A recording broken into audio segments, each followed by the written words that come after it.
Hello, good morning, and welcome back to Archaeosoup Towers. This video is a supplementary video. Captain's log supplemental.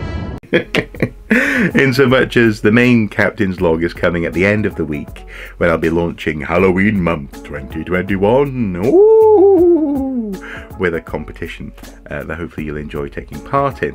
Look out for that.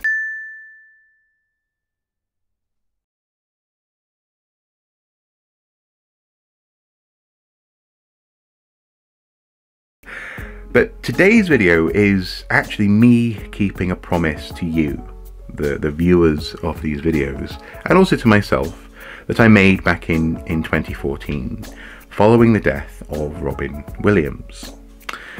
Robin Williams died on the 11th of August 2014, and it was a tremendous loss, felt around the world. Not only was he a tremendously well-known Hollywood actor and comedian and wit, but also he appeared to be a genuinely warm and generous human being. He seemingly was a geek. He got passionate about things and would even go up to other celebs and nerd out about their work. For example, he was very generous with his time, in so much as on Good Will Hunting, apparently Ben Affleck and Matt Damon couldn't afford to pay him what he was worth, but he wanted to see the project succeed, so he took a pay cut essentially in order to get the film made. And if you grew up with Aladdin, with Disney's Aladdin, then the genie, that character that was Robin Williams, more or less unleashed, as it were, in animated form, is just part of your psyche. It's just indelibly marked on your brain. Certainly for me, just a crucial part of my childhood and of my world view. It was thanks to him. And so it was a shock when he died, but also it was all the more tragic when we learned that he had been a victim of his own mental health. And that made me want to change something. I wanted to change, not least because I could relate. I've had mental health problems myself. My mum had tremendously poignant and potent mental health problems. But also so many archaeologists and people who work in heritage are susceptible to depression, anxiety, and related issues. Partly, I think, because of the types of people who are drawn to do this sort of work. They tend to be thoughtful, sensitive, observational. They tend to care about human stories. They tend to get involved and invested in other people's stories, and they tend to have very strong imaginations that can sometimes be turned on themselves, can sometimes make their world that bit darker than other people's might be. I'm not saying all archaeologists are like this, but I think quite a few, certainly in my experience, can have these tendencies. And so I decided back then to normalize talking about mental health. I promised, as it were, I solemnly promised to be open when I was having a bad day or having a bad time. At the time, I wasn't really having any bad times, or so I thought.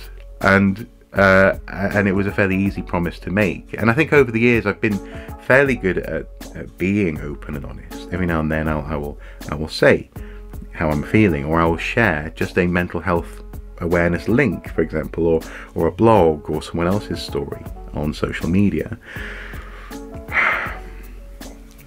But in the past couple of years, the past 18 months in particular, for some reason, I think it's crept up on me. I've always been a very anxious person, due to my aforementioned mum, if I'm honest, and that anxiety has had peaks and troughs over the years, and recently it's been on high alert for the past year or so, again for some reason. Who can think why?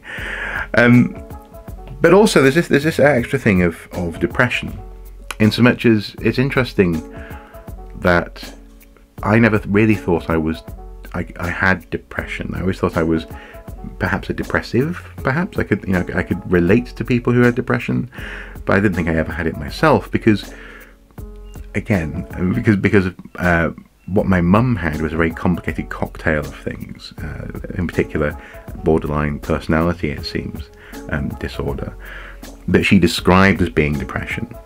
And so I thought, well, I'm not that. I don't have those problems, therefore I'm not depressed.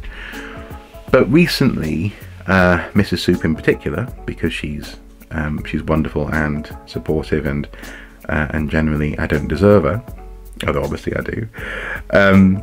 She has observed in me and brought me to the point of actually seeking help for overwhelming anxiety and depression. And this, hence, is me fulfilling my promise to talk about it openly on this YouTube channel. So I just wanted to flag it, to say, yeah, that's been happening. I flagged this for the Patreon supporters at the beginning of the month as where I was mentally. And I'm talking about it now in the context of being about to embark on getting some serious help. You know, I'm going to be having a bit more talking therapy, hopefully. There may be some medication involved as well, who knows. But ultimately, it depends on proper consultation and engaging with whatever help is offered. That's the point. That's why I'm making this video, is to say, you can do it. I can do it. Even though I, for example, again, because of my family context, I have this intrinsic desire not to engage with help when it's offered. No, I don't need help. I don't need help. They'll only try and cloud the issue. No, not at all. No, if you need help, then get help. And I think it's worth my mentioning because it has dealt a blow to my creativity and my motivation, undoubtedly. Not least, for example, has making videos about future archaeology, was it 5142, that series, has felt like a cruel joke, thinking about the future when so much about our future at the moment is genuinely in peril. You know, climate change and economic systems. Right now in the UK, there's a fuel shortage, for example. It hasn't really felt funny to speculate in amusing ways about the future, but that's only really mirroring my own internal anxieties and problems about how I think about the future and how I need to be able to envisage a positive future, or a future, for example, for what I'm doing here with Archaeosoup. I know I don't want to keep on doing the same thing every day and every year, but creating a vision for myself has to be a priority. And in order to be able to create a vision for myself and for me and Mrs. Soup, for example, as a family, I need to be in a better headspace. Hence, engaging with help as and when it's offered. I've got notes here because I didn't want to be completely rambling off track, and I'm pretty much on track here with my notes. This is an opportunity for self-reflection and planning. However, as I've written here, I do need to deal with the depression. And I suppose what I would say is, the thing I'm finding most fascinating about this, and I was talking about this on a live stream last night, is that actually depression doesn't feel like one emotion all the time. Our good friend, who actually we were in a bubble with during the pandemic, during the lockdown, our good friend was saying the other day to me how actually what tends to happen is that depression will make you feel worse when you're feeling bad, and it may even make you feel slightly hyper or really happy when you're feeling a little bit better.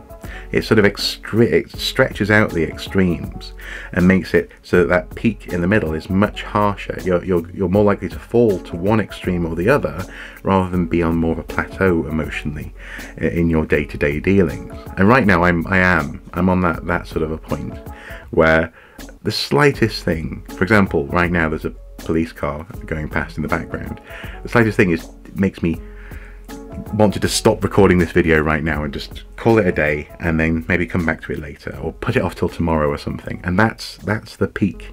That's the oh, it's all wrong. It's all failed. It's all a lost cause. Or oh, it's all brilliant. It's all working. Fantastic. I've got no problems. that's the thing I'm finding most interesting about this, is that it's not Eeyore, as it were. It's not just, oh, I'm depressed. It has a numbing effect on your well-being and on your emotional state, but it also has that weird extremis effect, pulling out the extremes and making it so that you're more likely to be in one extreme or another, in your thinking, in your feeling, in your planning, and in your outlook. And why am I saying all this? I'm saying all this, as I say, to keep that promise, to be open about where I am, how I'm feeling, how I'm doing, and in that sense how we all can and should be open to talking and normalizing conversations like this about health, about mental health. You wouldn't run away. Well, you literally couldn't run away from a broken leg, could you? You'd have to have that leg looked at and treated, and then maybe walk up to build up to walking and running bit by bit. And this is me acknowledging the broken leg. So maybe it'll explain a little bit about where my motivation has been in the past few months. I really wanted this year to be about fun and creativity, and it's never quite managed to get there. But I'm at a point now where I'm no longer berating myself for not achieving maximum super duper 100% level. I've had to sort of bring my expectations down a little bit in order to be able to treat the broken leg, as it were. And then we can think about the vision, or about whatever is happening next. So hopefully this makes sense. And with that in mind, Halloween month is going ahead. But even compared to earlier last week actually, where Mrs. Soup and I were starting to plan Halloween month, I'm thinking what I might do is just take my foot off the accelerator a little bit. So maybe one Halloween video per week, along with Watching Brief, and then in Halloween week, probably a Spooky Stories live stream as well. Maybe even with Leave, if she wants to join me for that. That could be fun, couldn't it? Relatively simple, very deliverable, and fun videos on the horizon. Yeah, let's do that, shall we? Well, because the plan was to do 1, 2, 3, and then in Halloween week, like go 5 videos, 5 Halloween videos. But no, yeah. Again, it's the extreme, it's the extremis, it's the 100% or nothing. But no, you can do something in between, and this is where we are. Hopefully, if you have made it to the end of the video, hopefully this has made sense. Hopefully it's vaguely useful to someone out there to hear someone talking like this about how they are and what they're doing next. And for me, that involves soon having a call back from local talking therapy service. So we're going to be starting that, and then also as well having a call with my doctor as well. And it'll be fine because I'm engaging with solutions, and because I have an amazing wife who's sort of been there herself as well. She this is where she recognised where I was, and she's amazing. I'm very lucky to have her. Mrs. Soup, mwah, she's awesome sauce. Thank you guys for watching. I'll see you at the end of the week with the Halloween month launch, and until next time, do take care. Bye bye.